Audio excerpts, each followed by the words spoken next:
মাটির প্রদীপ ও ঝড়ের রাত। এক গ্রামে এক বৃদ্ধ কুমোর থাকতেন। নাম তাঁর হরিপদ।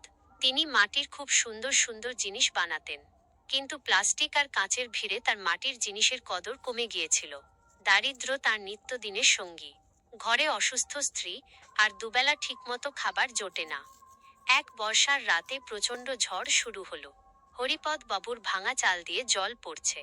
সেই রাতে তার মনে হলো, এত কষ্ট করে সৎ পথে থেকে কি লাভ হলো? ভগবান বোধহয় আমায় ভুলেই গেছেন।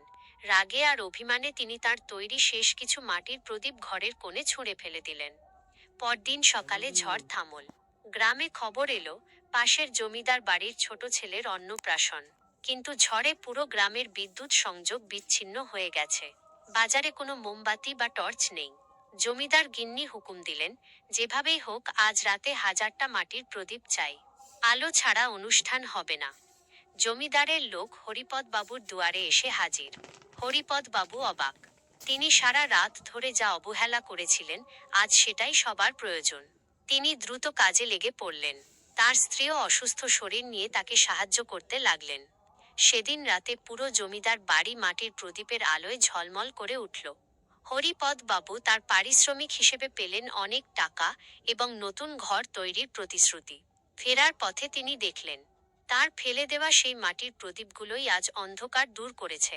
ঝড়ের রাতে তিনি যে মাটিকে অভিশাপ দিচ্ছিলেন, সেই মাটি তাকে নতুন জীবন দিল। হরিপদ বাবু বুঝতে পারলেন, অন্ধকার যত গভীর হয়, আলোর গুরুত্ব তত বাড়ে। জীবনের ঝড় আমাদের সবকিছু কেড়ে নিতে আসে না, মাঝে মাঝে আমাদের আসল মূল্য মনে করিয়ে দিতে আসে। গল্পের শিক্ষা: ধৈর্য ধরলে এবং নিজের কাজের প্রতি নিষ্ঠা থাকলে সুসময় অবশ্যই আসে। কোনো কাজই ছোট নয়, আর কোনো সময় চিরস্থায়ী নয়।